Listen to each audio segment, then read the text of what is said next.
재원생 학부모님 안녕하십니까. 저는 송파종로학원의 원장입니다. 저희가 1학기를 6월 21일 날까지 해서 마치고 6월 30날 6월 평가원 성적 결과 발표가 있었습니다.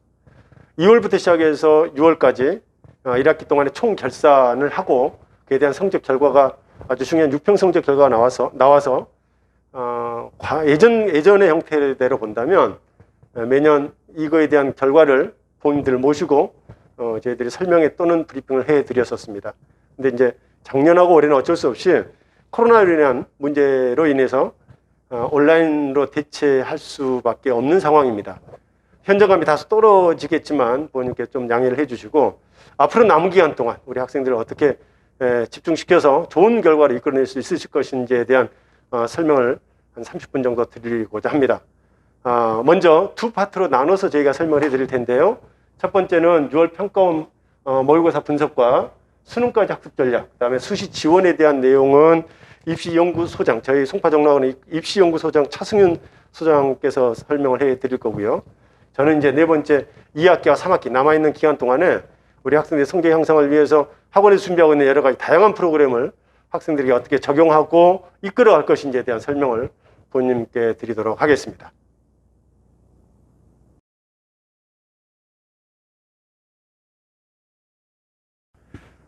안녕하세요. 송파종로학원 입시연구소장 차승윤입니다. 얼마 전에 발표된 6월 평가원 결과를 토대로 해서 그 결과에 대한 분석과 그리고 곧 다가올 수시 전형의 변화된 부분을 간략하게 짚어드리도록 하겠습니다. 제일 먼저 6월 평가원 분석인데요. 올해 입시의 가장 큰 화두는 문이과 통합으로 치러지는 수학과 국어 과목에 있지 않나 싶습니다. 그 중에서도 문이과 학생들의 학력차가 가장 크게 존재하는 수학이 올해 입시의 가장 큰 변수가 되지 않을까 싶습니다. 그래서 제일 먼저 6월 평가원 결과를 통해서 추정한 수학과 국어, 그 다음에 영어와 탐구 과목에 대한 분석을 먼저 말씀드리도록 하겠습니다. 제일 먼저 수학입니다. 자, 수학은 먼저 작년까지 치러진 수학 나형과 올해 치러진 확통을 비교했습니다. 이 비교의 기본 자료는 저희 종로학원 본원에서 실시한 자료를 통계를 토대로 해서 추정한 자료입니다. 이 부분은 꼭 이해해 주시기 바랍니다. 자, 올해 6월 평가원에서 확률과 통계를 응시한 학생들의 전체 1.27%만이 1등급을 차지했습니다. 예상을 했었지만 예상보다 조금 더 적게 나왔던 것 같아요. 문과, 이과, 미적분과 확통의 학력차가 좀 더 크게 벌어지지 않았나 싶습니다. 그리고 4.71%, 이 누적치입니다. 이게 1.27%와 4.71%, 1.27%를 포함한 4.71%가 2등급, 그 다음에 14.36%까지가 3등급, 28.62%까지가 4등급입니다. 대략 4등급까지 학생들이 확통 응시자의 한 30% 정도를 차지한다라고 볼 수 있습니다. 그럼 여러분들이 이제 궁금해할 게 뭐냐면은 과연 작년하고 올해 우리 아이가 작년에는 수학이 3등급이었는데 올해 4등급이다. 너는 왜 공부 안 하냐? 왜 성적이 떨어졌냐? 이런 부분에 대해서 부모님이 좀 이해하시고 보시라고 지금 자료를 제가 다시 한번 재가공했는데요. 자, 작년에는 그냥 이게 나형이 그대로 들어갔지 않습니까? 그래서 제가 올해 확통에 나온 성적을 가지고 있죠. 작년 성적에 대비했을 때 과연 몇 점인지 한번 확인해 드리도록 하겠습니다. 자, 작년 원점수 기준으로, 그러니까 올해 6월 평가 원점수 기준으로 82점 정도가 작년 나형의 1등급이다라고 생각하시면 됩니다. 그리고 75점 정도가 2등급. 물론 이건 추정치입니다. 그리고 65점, 원점수 65점이 3등급. 그 다음에 원점수 50점이 4등급. 원점수 33점이 5등급으로 추정됩니다. 물론 이 수치에는 약간의 오차가 있을 수 있습니다. 그래서 작년, 특히 재수생 같은 경우는 작년 성적과 올해 성적을 비교하기가 힘든데 이 수치를 보고 대략적으로 우리 학생들이 성적이 올랐는지 아니면 떨어졌는지 아니면 평행선을 그리고 있는지 확인할 수 있을 거라 생각을 합니다. 지금 수학 확통이 1등급이 1.27%밖에 안 된다는 것은 만약 올해 입시에서 수학을 확통을 선택한 학생이 1등급을 받는다면 사실상 인문계열에서 굉장히 강력한 경쟁력을 갖추지 않을까 싶어요. 작년 같은 경우는 4.54%가 특히 수능 가서는 5.5% 정도까지가 1등급이었는데 극히 1등급이 줄었기 때문에 표준 점수라든가 이런 데서 상당히 유리한 위치를 차지할 것이라 생각합니다.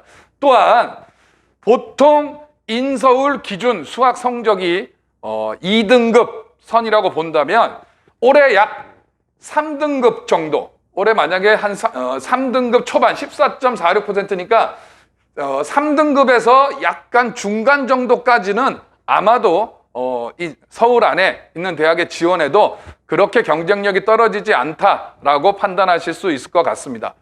자, 미적분하고 기하를 같이 설명해 드리도록 하겠습니다. 특히 미적을 중심으로 판단을 해 보시기 바랍니다. 자, 미적분 같은 경우는 6월 평가원에서 미적분 선택 학생의 8.66%가 1등급을 획득했습니다. 이거를 작년 6평과 작년 수능에 비교했을 경우는 올해 받은 학생들은 작년에 1, 2등급 받았던 학생들이 올해 1등급을 받았다. 이렇게 생각하시면 되고요. 그리고 올해 2등급을 받은 학생들은 작년에 2등급에서 3등급 정도 받았던 학생들. 그러니까 실력이 동일하다고 얘기한다면 미적을 선택한 학생들은 한 등급 정도의 상승이 예상됩니다. 그러니까 작년에 내가 수학을 3등급 받았는데 올해도 3등급이다. 이 학생은 성적이 떨어진 거로 간주하시면 되고요. 2등급 받았다. 그러면 비슷하다. 이 학생이 1등급 되면 성적이 당연히 오른 거죠. 근데 과거에 예전에 올랐던 것보다는 오름폭에 대한 어떤 느낌이 좀 적을 수는 있습니다. 어쨌든 올해 미적을 선택한 학생들은 반드시 성적을 올리셔야 합니다. 그래야 작년하고 거의 대등한 혹은 작년보다 좀 나은 성적을 유지할 수 있을 거라 생각이 듭니다. 자, 그리고 나머지 이렇게 쭉쭉 보시면 되고요. 그 다음에 거의 6등급 안에 90%가 들어갑니다. 사실상 미적을 선택한 학생 중에서 거의 3월 교육청 모의고사 분석에 의하면 9등급이 거의 없다라고 얘기가 나올 정도입니다. 그래서 실질적으로 전반적으로 상승했다라고 보시면 되고 작년에 5, 6등급 받았던 학생들은 아마도 올해 평균 한 4등급 정도 나오지 않을까 싶습니다. 자, 기하는 조금 다른 형태가 좀 존재합니다. 지금 기하를 선택한 학생들은 첫 번째 작년에 수학에서 수학 가형에 기하가 포함되지 않았기 때문에 보통 기하를 선택한 첫 번째 부류들은 삼수생 이상들입니다. 삼수생 이상의 문과생들. 그 다음에 또 하나 기하가 2년 만에 치러지다 보니까 문제가 평이하게 나올 것이다 라는 일부 인강 강사들, 인터넷 강의를 하시는 강사분들의 어떤 예측이 있었습니다. 그래서 그런 강의를 들었던 학생 중에서 자연계 학생 중에서 수학의 기초가 조금 약한 학생들이 기하를 의도적으로 선택한 경향들이 존재합니다. 그래서 일정한 규칙성들이 보이지 않기 때문에 미적하고는 조금 다른 형태가 나타나요. 사실 보시면 1등급이 2.47%밖에 안 됩니다. 그 말은 아까 제가 두 번째 얘기했던 수학에 약간 자신 없는 학생들이 기하를 선택한 경향들이 좀 많이 존재하지 않나, 이걸 반증하는 자료이지 않나 싶습니다. 그래서 기하는 미적에 비해서 분명한 성향들이 지금 보이지는 않고 있습니다. 그래서 지금 올해 6평에서 받은 원점수가 작년 기준으로 하면 어느 정도인지 제가 다시 확통처럼 똑같이 예측해 드리도록 하겠습니다. 자, 올해 92점, 원점수 92점 정도 받으면 작년 가형의 1등급이다. 이렇게 생각하시면 될 것 같고요. 2등급은 84점, 그 다음에 3등급은 75점, 4등급은 65점, 5등급은 대략 55점 정도라고 추정하시면 될 것 같습니다. 그래서 부모님들께서는 작년에 받은 성적하고 이 점수를 기준으로 판단하시면 우리 애가 성적이 얼마나 올랐는지, 학습의 성과가 어느 정도 있었는지를 판단하실 수 있을 거라 생각하고요. 대략 마찬가지로 인서울 지원 가능 수학 성적을 3등급으로 예측한다면 6평에서 약 75점 정도의 점수를 받아야 인서울이 가능하지 않나. 물론 과마다 약간 편차는 존재합니다. 그런 부분을 감안해서 판단하시면 될 것 같습니다. 자, 구체적으로 응시자 수 변화인데요. 지금 보시면 확통 같은 경우는 3월 교육청, 물론 고3 학생들만 봤던 이 시험에서 약 60%가 확통을 선택했습니다.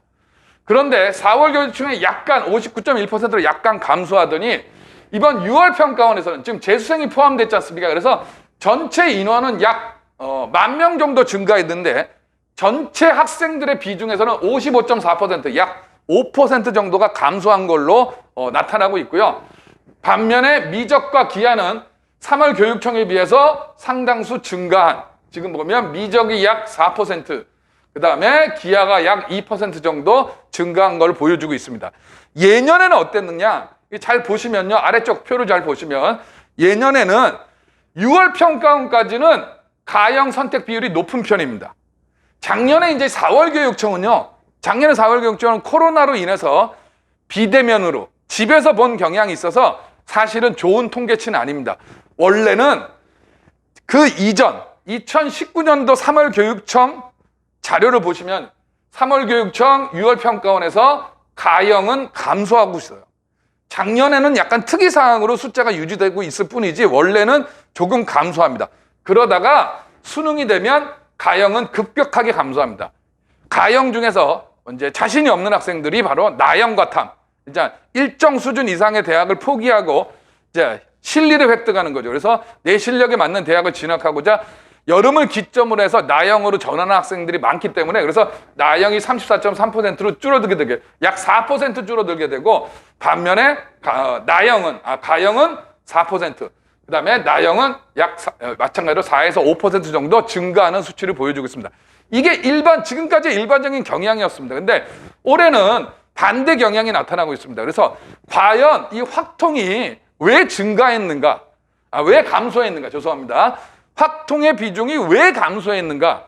여러 가지 원인 분석을 할 수 있는데요. 그래서 제가 이제 첫 번째, 확통 인원 감소의 원인을 세 가지로 추정해 봤습니다. 첫 번째, 자연계 재수생의 증가입니다. 자, 올해 약대가 입시에 들어오고 그리고 상대적으로 수학에 있어서 문과 학생에 비해서 경쟁력을 갖췄다고 판단하는 많은 학생들이 재수를 선택하고 있습니다. 이것은 거의 일반적인 경향으로 나타나고 있는데요. 실제로 서울시 내 웬만한 재수학원에 약 60%에서 70% 가까이 이과생들을 넘쳐나고 있습니다. 저도 입시 생활이 20년이 넘었는데요.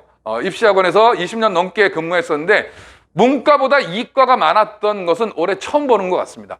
몇몇 학원의 특성에 따라서 그런 경향을 보이고 있는 적은 몇 번 있고 또 학원의 또 특성에 따라서 그런 경우는 간혹 나타나지만 전반적으로 모든 학원이 이렇게 나타났던 것은 아마 올해가 처음이지 않나. 그 정도로 자연계 재수생들이 굉장히 많다라는 것. 이것이 첫 번째 원인이라 볼 수 있고요. 그걸 말해주는 게 뭐냐면 3, 4월 교육청에서는 재수생들이 포함되지 않기 때문에 재수생이 포함된 6월 평가원에서 이렇게 바로 확통의 감소와 미적의 증가로 나타난다. 이렇게 보시면 될 것 같고요. 두 번째 원인으로 인문계 최상위권의 미적분 이동입니다.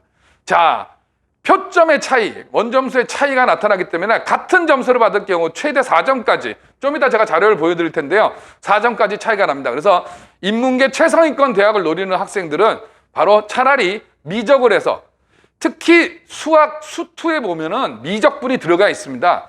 그 부분에 강점이 있는 학생들은 선택 과목으로 미적을 해도 어느 정도 충분히 경쟁력을 갖출 수 있다라고 판단이 되는 경우 미적분으로 이동하는 케이스들이 존재하는 것 같습니다. 많지는 않습니다. 사실은 인문계 학생 중에서 수학에 장점을 갖고 있고 수학에 경쟁력을 갖췄다고 생각하는 학생들이 이렇게 많지는 않지만 틀림없이 솔깃할 만한 어떤 상황이고 그래서 일부 학생들은 이동한 것으로 특히 재수생을 중심으로 일부 이동한 것으로 추정되고 있습니다. 셋째, 특이사항인데요. 인문계 최하위권 역시 최하위권을 비롯한 하위권 역시 미적분으로 이동하는 케이스들이 있습니다. 요 특히 둘째와 셋째에 관해서 제가 자료를 통해서 보여드리면요. 지금 잘 보시면 원점수 86점일 때 확통을 선택한 학생들은 2등급입니다. 그리고 표준점수는 130점이 받게 돼 있습니다. 그런데 미적분 같은 경우는 같은 원점수 86점에 표준점수 134에 등급이 1등급입니다. 이 4점의 차이가 아마 인문계 최상위권을 이동시키지 않았나라고 추정되는 거고요. 특히 이제 상위권 대학의 경우 표준 점수 4점은 합격과 불합격을 결정지을 수 있는 큰 점수라고 보여집니다.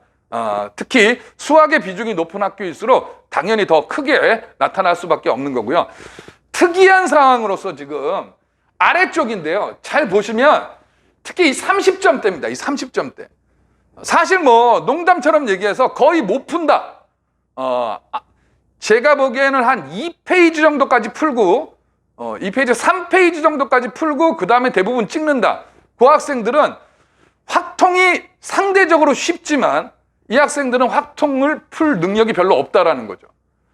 그 수학이 미적분이나 확통이나 기하나 수학을 어차피 못하는 학생들에게는 어렵기는 매일반입니다. 그래서 이들이 있잖아. 어차피 찍고 잘 건데 뭐하러 확통을 보냐. 그러면서 지금 고3 애들, 인문계 하위권 애들이 미적으로 이동했다라는 아주 거의 정확한 정보들이 입수되고 있습니다. 당연히 그럴만하죠. 지금 35점 학생이 대충 몇 개 풀고 찍고 자면은 표준 점수 87점에 등급 6등급을 받는데 미적을 선택했을 경우 역시 4점 상승 91점에 5등급이 되는 거죠. 그리고 조금 더 잘하는 학생도 지금 요거는 차이가 굉장히 큽니다. 지금 56점을 받으면요 5등급이 아니라 4등급이에요. 느낌도 좀 다릅니다. 사실상. 그래서 4등급 정도 나온다면 사실은 정시에서 물론 아주 좋은 대학은 아니지만 그래도 어느 정도의 경쟁력을 갖출 수 있습니다. 그래서 요 측면에서는 또 해볼 만한 생각을 하고 있는 것 같아요. 자, 그렇다면 자, 지금 이제 정답률입니다. 지금 확률과 통계, 미적분, 기하의 정답률이에요. 잘 보시면 29번, 30번은 모두 다 어렵습니다. 지금 보면 문과에서도 지금 30%만이 득점을 했고요. 확통에 29번, 30번. 미적은 미적의 30번 문제는 5.8%. 기하의 벡터 같은 경우는 2.4%밖에 안 됩니다. 사실상 모두 틀리는, 대체로 다 틀리는 문제예요. 이건 중요하지 않습니다. 29번, 30번. 이거는 버리고 가는 거죠. 자, 여기서 중요한 건 최상위권 같은 경우는 어디에 관건이 있는가? 미적분에, 그러니까 그 학생이 기하를 선택할 가능성은 거의 없기 때문에 거의 미적을 선택한다. 인문계 최상위권 같은 경우 미적을 선택한다 했을 경우 정답률 90%대, 심지어 80%대까지는 어느 정도 수학에 자신 있는 경우는 충분히 따라갈 수 있다라고 판단이 듭니다. 특히 25번 문제인 바로 79.8% 정도까지도 인문계 최상위권은 충분히 물론 이제 어느 정도 학습량이 보장돼야 되지만 커버할 수 있지 않나. 그렇다면 인문계 최상위권이 미적을 선택할 경우 가장 관건이 되는 건 제가 판단하기에 이 노란색 선입니다. 28번 문제. 자, 미적분 선택한 학생도 반밖에 못 맞춘 이 문제를 인문계 최상위권 학생이 맞출 수 있다면 미적으로 바꿔도 어느 정도 괜찮지 않나 싶습니다. 근데 이 문제를 틀린다면 사실상 그 4점의 이익을 확보할 수 없기 때문에 동일한 원점수를 유지할 가능성이 높지 않기 때문에 바꾸는 것은 무의미할 수도 있어요. 그래서 문제를 잘 보고 본인이 커버할 수 있는지 풀 수 있는지를 확인하는 게 굉장히 중요합니다. 최하위권인 경우 정답률은 의미가 없습니다. 어차피 거의 안 풀기 때문에. 사실 확통이라고 해서 이 경우의 수 67.5% 이거 이 두 개 26번, 28번 문제 있지 않습니까? 이 문제를 그냥 20분, 30분 동안 식으로 안 하고 하나씩 하는 게 대부분이죠, 사실. 그래서 주관식은 못 풀고 객관식만 푸는 경우가 대부분이기 때문에 하위권은 의미가 없다라고 생각합니다. 그래서 인문계 최상위 경우 바로 요 부분 28번 문제를 내가 풀 수 있을까 없을까를 잘 판단해 보시면 될 것 같습니다. 기하는 사실상 2점밖에 이익이 없기 때문에 크게 무리를 할 필요는 없지 않나라는 생각이 듭니다. 자, 이제 국어로 넘어가겠습니다. 국어는 대략적으로 지금 거의 비슷한 비율을 보여주고 있습니다. 그래서 화작이 약간 감소했고요. 언어와 매체가 6평에서 조금 증가했는데 아마 더 재수생 일본 기존 고3 학생에 비해서 재수생들이 언어와 매체의 비중이 좀 더 높기 때문에 나타난 현상인 것 같습니다. 자, 잘 보시면 3월 교육청에서 1등급을 받은 학생 중에서 언어와 매체에 선택한 학생의 비중이 64.6%, 즉 국어 전체 1등급 학생 중에서 3분의 2 정도가 바로 언어와 매체였고 3분의 1이 화작이었다. 밑에 수치는 2등급은 거의 비슷해지고요. 3등급은 오히려 역전됩니다. 이유가 뭐냐면요. 좀 이따 보여드리겠지만 언어와 매체는 화작은 학생들이 대부분 쉬운 비문학, 쉬운 독서라고 생각합니다. 그래서 독해력이 뛰어난 학생들은 많은 학습량을 필요로 하지 않아요. 그래서 공부를 많이 안 합니다. 그렇기 때문에 그리고 언어와 매체 같은 경우는 공부를 해야 됩니다. 그러니까 1등급을 받았던 학생들은 어느 정도의 학습량을 갖추고 있는데 반해서 3, 4등급을 받았던 언어와 매체 학생들은 아직까지 언어와 매체에 대한 충분한 학습이 이루어지지 않았다. 이렇게 추정이 되는데요. 6월 평가원에 들어서면 3월에 비해서 비중이 다소 격차가 줄어들었습니다. 거의 비슷해졌어요.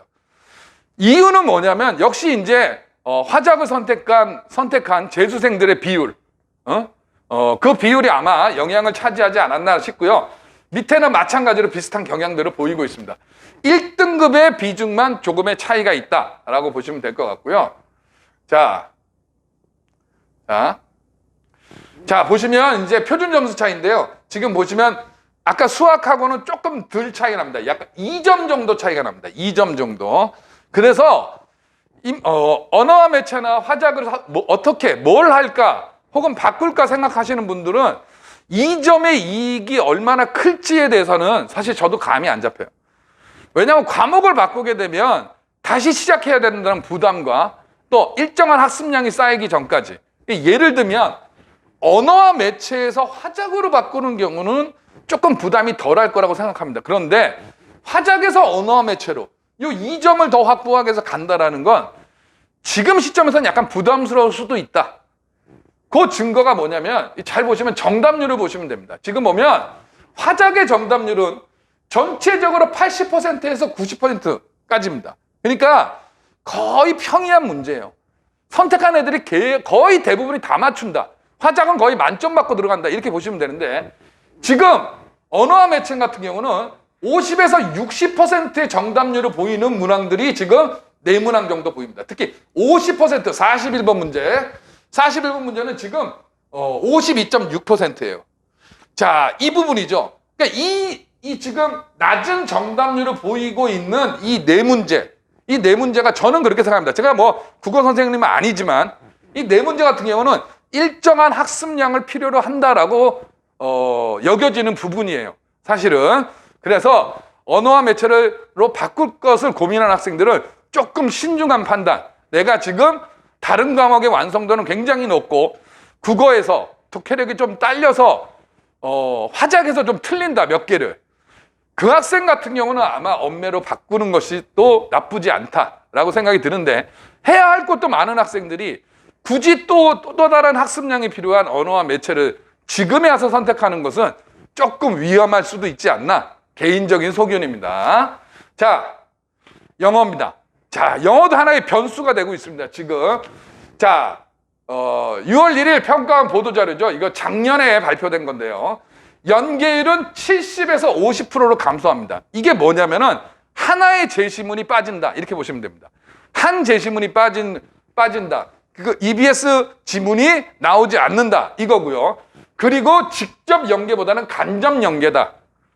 이 말은 자동적으로 연계 비중이 떨어지면서 영어에서의 득점 비율이 떨어질 가능성은 거의 명약관화해집니다. 그러니까 과연 얼만큼 떨어질까의 문제인데, 자, 1, 2등급 비율 변화입니다. 지금 보면 대략 3월 교육청 3.7%에서 6월, 5월까지 약 5%대. 굉장히 낮죠. 지금 보면 2019년 수능이 영어가 어려워서 5.3%였습니다. 작년에는 12.7%였어요. 자, 올해는 아마 저 2019년 수준의 아마 1등급 비중이 나오지 않을까 싶습니다. 자, 이것은 사실은 어디에 영향을 미치냐면요. 사실은 수시에 영향을 많이 미칩니다. 특히 최저 학력 기준을 필요로 하는 수시 논술이라든가 교과라든가 이 전형에 응시하는 학생들은 굉장히 유념하셔야 되고요. 자, 그래서 제가 영어 정답률도 끄집어놨는데 지금 보면 영어에서 낮은 정답률을 보이는 약 50%대 반 이상이 틀리는 문제 유형들을 지금 얘기해놨습니다. 지금 보면 노란색이 빈칸 추론이에요. 그리고 파란색이 간접수기입니다. 물론 여기 두 개 더 있네요. 제가 체크를 안 했는데 어쨌든 학습의 방향은 빈칸 추론과 간접수기 이 두 개가 관건이고 제가 보기에는 빈칸 추론이 핵심이지 않나라는 생각이 듭니다. 여기서 빈칸 추론을 하나 이거는 어느 정도 완성해내면 한 등급이 올라가고 간접수기까지 다 확보해내면 아마도 더 높은 등급의 상승을 요하지 않을까. 예, 자세한 것은 영어 선생님들하고 상담을 한번 해보시기 바랍니다. 그 이외 나머지 것들은 특히 듣기 같은 경우는요. 거의 90%의 득점률을 보이고 있어요. 듣기에서 많이 틀린 학생은 제일 먼저 듣기를 다 맞아야 됩니다. 지금부터 연습하시고 계속 들으시고 하시기 바랍니다. 여기는 그냥 외국이다라고 생각하시고 한국어 사용을 자제하고 계속 들으시기 바랍니다. 자, 탐구하고 제2외국어인데요. 과목이 많기 때문에 일일이 분석하기 너무 힘들고요. 특이사항만 말씀드리겠습니다. 먼저 과탐인데요. 과탐 2과목 응시자 수가 작년 6평에서 38,000, 작년 수능에 16,000입니다. 일단 의욕 있게 해보는 거예요. 서울대 가겠다. 하지만 현실의 벽을 느끼죠. 아니다. 나는 갈 제목이 못 된다. 그래서 반 이상이 떨어져 나갑니다. 16,000명. 최종 응시자는 16,000명입니다. 자, 올해 6월 평가원 잘 보시면요. 작년 6월 평가원 대비 학생 수가 거의 응시자가 비슷한데 25,000명이에요. 13,000명이 줄었습니다. 13,000명. 자, 특히 이과 학생 같은 경우는 약대가 들어갔기 때문에 대안이 존재합니다. 서울대 말고 약대. 굳이 어렵게 공부할 필요가 뭐가 있느냐? 뭐 이런 식의 생각들. 그리고 일부 학교에서 논술에서 과탐 논술을 제외하고 있어요. 점점 축소되고 있습니다. 그래서 과탐2의 비중이 점점 줄어들지 않았나 싶습니다. 과연 올해 수능에선 대략 지금 보시면 50% 이상이 감소한다라고 보신다면 올해는 약 10,000명대 초반, 최대 15,000명에서 10,000명까지 과탐2 응시자가 나오지 않을까 추정이 되는데요. 서울대학교, 지금 서울대라고 제가 얘기했지 않습니까? 서울대학교 경쟁률과 바로 입결에 어떤 영향을 끼칠지 제가 그 부분이 가장 궁금합니다. 어쩌면 서울대 중하위권은 굉장히 낮은 과탐2를 선택한 학생들이 별로 없기 때문에 굉장히 낮은 비중의 낮은 성적이 나오지 않을까 그런 생각도 들기도 합니다. 인문계열도 마찬가지입니다. 제2외국어 응시자 가장 큰 변화는 상대평가에서 절대평가로 바뀌었다는 거죠. 그 결정타는 바로 아랍어입니다. 작년에 6평에서 5,700명이 응시했는데 수능에 38,000이에요. 저도 학생한테 얘기합니다. 아랍어 공부 안 했는데 그냥 선택해라. 해서 그냥 뭐 제가 이런 거죠. 민미레 도도 렐레 미레도 5433 2223 그냥 아무리 쓰고 나와라. 운이 좋으면 뭐 등급 좋을 거고 이런 식으로 얘기했어요. 저도 사실은. 자, 그런 패단 때문에 올해 이제 절대평가로 바뀌었죠. 지금 보시면 6평에다 나머지 숫자는 큰 의미 있는 변화가 없습니다. 아랍어가 1,000명대로 줄었습니다. 자, 6평에서 수능 갈 때 대략 50% 선의 증가가 이루어진다고 추정이 된다면 아마도 약 1,500명 정도에서 2,000명 이내의 학생들이 아랍어를 응시하지 않을까 싶습니다. 자, 그렇다면 대략 역시 제2외국어 응시자의 숫자도 약 12,000에서 15,000 사이 정도가 추정됩니다. 역시 서울대 역시 제2외국어가 필수기 때문에 과탐2와 제2외국어 과연 서울대 입시에 어떤 영향을 미칠지에 대해서 결과가 궁금해집니다. 잘 찾아보시면 이걸 선택하신 학생들은 행운이 있을 가능성도 있지 않나 싶고요. 자, 교차 지원 자료입니다. 굉장히 이게 뭐냐면요. 지금 보면 인문계열은 자동적으로 수학 때문에 아마 커트라인이 낮아질 가능성이 굉장히 높습니다. 반면에 이거 지금 수학이에요. 수학 때문에 나타나는 건데 반면에 자연계열은 커트라인이 굉장히 높아집니다. 이거는 기본적인 예측이죠. 나머지 변수 다 제외하고 보면 그래서 기존의 인문계열의 컷이 높았고 자연계열의 컷이 낮았는데 그 차이가 굉장히 완화되지 않을까라고 지금 추정이 되고 있습니다. 자, 그래서 이런 역전도 일부 나타나지 않나 싶은데요. 예를 들면 파란색 건대 시스템 생명공학과가 지금 통합후, 지금 이게 올해죠. 국수탐 100분위 기준 281점. 그 다음에 이화여대 283점 자연계열. 그 다음에 건대 시립대 280점대입니다. 이 자연계 학생이 인문계를 지원할 경우 인문계 대부분은 미적, 기하, 과탐을 모두 받아줘요. 그러니까 지원하는데 아무 상관이 없습니다. 그랬을 경우 지금 보시면 283에서 281, 279니까 대략 과를 제외하고 학교가 레벨업이 되는 거죠. 실제로 흔히들 얘기하는 서성환까지 지원이 가능하다. 요거죠. 그래서 요렇게 갈 학생들이 일부 있지 않나라고 지금 저희가 추정하는 자료입니다. 이게 이렇게 될 거라는 게 아니고요. 그렇다면 이제 우리가 예측을 해봤을 때 최근에 이제 문과 같은 경우 취업이 안 된다는 것들이 굉장히 많이 얘기 나와 있는데 약간 비전이 좀 나은 자연계과 그 다음에 약간 취업이 안 되는 인문계 과연 누가 용기를 낼까? 그거를 커버할 수 있는 건 학교예요, 사실. 학교. 그런데 아마도 예를 들면 비인기학과, 인문계열 비인기학과로 지원하는 학생들은 극히 적을 거라고 생각이 듭니다. 개인적으로. 생명공학을 포기하고 예를 들면 일부 인문계열 문과의 예를 들면 인문과학 제가 특정과를 비하하고 싶지 않아서 얘기를 안 하는데 다 아시지 않습니까? 지원할 가능성은 높지 않습니다. 역시 인문계에서도 인기가 좋은 과, 예를 들면 상경계열이라든가 미디어 커뮤니케이션 같은 과는 일부 그런 현상이 나타날 가능성도 없지 않나, 있을 가능성이 굉장히 높다라고 판단이 되고요. 지원한 인문계열 학생들, 상위권 학생들 지원할 때 유념해서 잘 판단하셔야 될 것 같습니다. 자, 의대, 치대, 약대, 한의대, 약대, 수의대, 정시전 가는 선인데요. 자, 100분이 영어 1등급 기준이고요. 대략 선을 모든 학교를 지금 쓸 수가 없었기 때문에 대략 선을 말씀드릴까요? 약대가 어느 포지션이냐?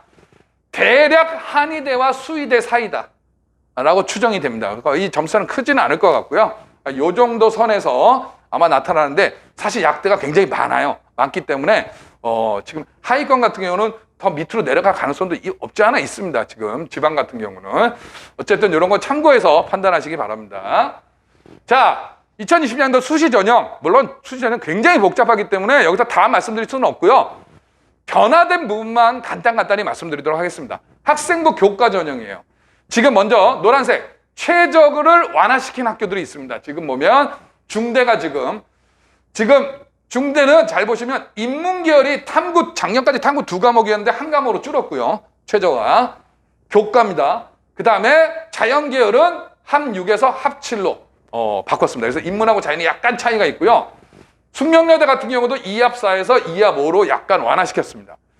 나머지는 이건 지금 신설 전형인데요. 여기서 가장 생각하실 게 사실은 이 재수생하고 크게 상관이 없어요. 왜냐하면 거의 반 이상이 재수생은 지원이 불가능합니다. 그래서 크게 신경 쓰실 건 없는데, 그리고 지원이 가능하다 해도 학교마다 추천서가 지원 가능한 숫자가 한정돼 있기 때문에 과연 재수생에게 그 추천을 줄지는 학교마다 좀 상황이 좀 어렵지 않나 싶습니다.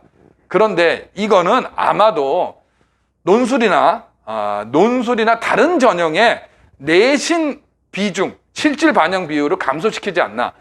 내신이 좋은 애들이 서울 안에 들어갈 수 있는 대학들이 굉장히 많아졌다라는 거, 이런 부분은 유념하시면 될 것 같고요. 자, 학생부 종합 전형입니다. 마찬가지로 서울대 최저가 약간 변화했고요. 코로나 때문에 일시적 상황입니다.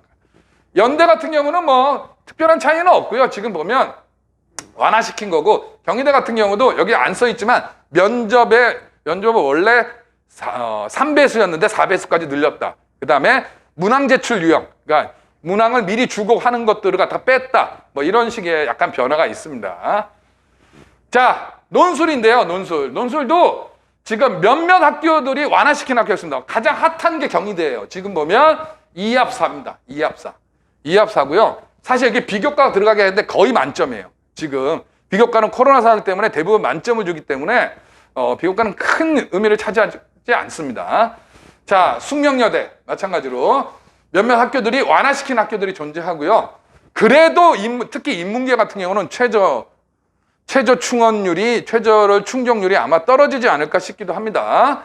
자, 그 다음에 이게 신설은 아니고요. 여기 잘못 썼는데 서울시립대 같은 경우 학생부 교과 비중이 40에서 30으로 줄었다라는 겁니다. 자, 수시. 오늘 마지막인데요. 수시. 그러니까 몇 가지 얘기를 지금 보면 교과 같은 경우는 지금 서울시내 15개 대학을 염두에 두고 말씀드린 건데요.